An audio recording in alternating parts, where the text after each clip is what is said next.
Olá, sejam bem-vindos.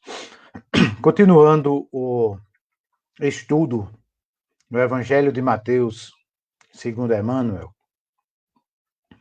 iremos hoje comentar o capítulo 5, versículo 13, perante o corpo, que é o comentário 48 de Emmanuel, no Evangelho de Mateus, por Emmanuel.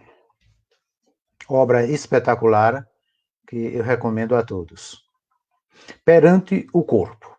Neste comentário, Emmanuel traz-nos uma aplicação espiritual bem interessante sobre esse versículo de Mateus, que nos diz o seguinte: Vós sois o sal da terra.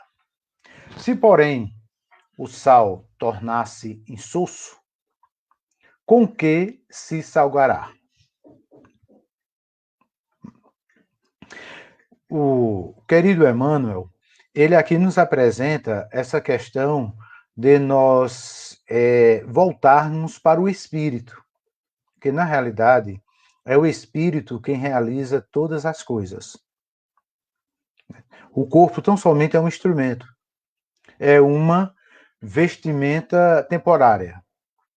É no caso aqui apresentado por Emmanuel como se fosse o sal. Vamos lá, ele começa da seguinte maneira: frequentemente atribuís ao corpo as atitudes menos felizes que te induzem à queda moral e, por vezes, diligencias enfraquecê-lo ou fragelá-lo, a pretexto de evitar tentações. Quando Emmanuel apresenta-nos aqui essa questão, ele remonta, né, aquela questão quando os discípulos estavam dialogando com Jesus e disse: Senhor, na verdade o espírito está pronto, mas a carne é fraca. Se referindo ao corpo. Bem, o corpo nem é fraco nem é forte, ele é o corpo. É uma vestimenta dada a nós por Deus para que nós possamos cumprir a nossa missão quanto da encarnação no nosso processo evolutivo. Então, o corpo é a vestimenta e o instrumento do espírito. Não é o corpo que é fraco, é o espírito. Também não é o corpo que é forte, é o espírito que é forte. Então, não se pode, assim, condenar o corpo pelas tentações que sofremos. Então, as nossas tentações não é o corpo que sofre as tentações. Quem sofre é o espírito. Isto seria, como nos exemplifica Emmanuel, seria o mesmo que que o bandido, quando fosse fazer um assalto a um banco, aonde fosse, e a coisa não desse certo, ele fosse culpar o automóvel que estava usando. Porque o automóvel não correspondeu ao que ele queria. Não, o crime não deu certo por causa do automóvel, culpando-se assim a máquina pelo desvio do condutor. Então, na realidade, a culpa é do condutor e nunca da máquina. Aqui cabe mais umas reflexões de ver a importância do corpo para o espírito. O espírito utilizando o corpo apenas como instrumentos, não é isto? Veja, por exemplo, Sócrates legou-nos ensinamentos filosóficos de absoluta originalidade, mas não conseguiria articulá-los sem o auxílio da boca.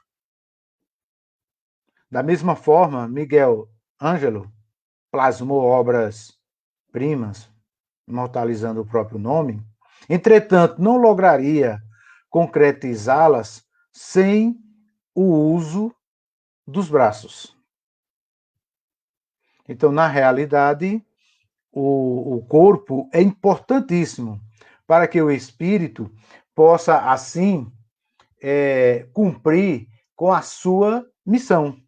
E compreendermos o seguinte, que do alfinete ao transatlântico, do alfabeto à universidade, no planeta terrestre, tudo, efetivamente, é levado a efeito pelo espírito, mas por intermédio do corpo.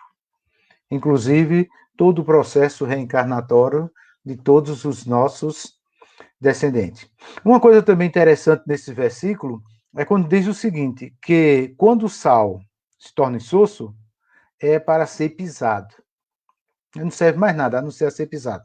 E alguns até interpretam de uma maneira muito, de uma maneira mal colocada, de que é como se fosse para humilhar as pessoas que erram, como se fosse para pisar nele. Mas a ideia não é essa, a ideia não indica uma função definida, como se fosse conservar ou condimentar, como é o caso do sal. Então não pode comparar de uma maneira muito literal, é claro, ou ainda como dos muitos usos do sal. Mas a ideia geral é que nós, como os filhos de Deus, devemos possuir na realidade aquilo que nós professamos. Isto é, da mesma maneira que o propósito do sal é salgar, é a sua função, nós, como seguidores de Jesus, é exemplificarmos o nosso mestre, né? Nós devemos aí estudarmos um pouco essa questão do sal, na seguinte maneira: o sal naquela época era importantíssimo, é claro. Hoje ainda é, mas naquela época se fazia bem mais importante, porque não se tinha os avanços tecnológicos que temos hoje, né? Hoje podemos guardar os nossos alimentos em geladeiras e assim por diante, né? Tem muitos processos de conservação. Naquele tempo, não. Então, o sal era importantíssimo, né? O sal era uma coisa que devia ser usado de uma maneira muito muito racional, até pelo próprio seu preço, né? E o sal, na época ali da Palestina, ele vinha principalmente de uma região chamada Label Usdum, que era das costas do Mar Morto, né? Era até conhecido como Sal Sodoma, porque aquela região do Mar Morto foi a região onde, na antiguidade, situava a cidade de Sodoma. Então, o propósito dessas palavras, como precisamos considerar, não é para esmagar os que caem, mas para avivar o senso do dever e impelir os discípulos, que todos nós somos discípulos de Jesus, todos nós somos filhos deles, né, a andar de acordo com a sua chamada para aquilo que está realizando. Então, em qualquer local que estamos trabalhando, que estamos desenvolvendo, temos que procurar a maneira mais ética possível e a maneira em que possamos ser aquele sal, aquele que vai trazer o sabor, que vai trazer solidez para aquilo que estamos desenvolvendo.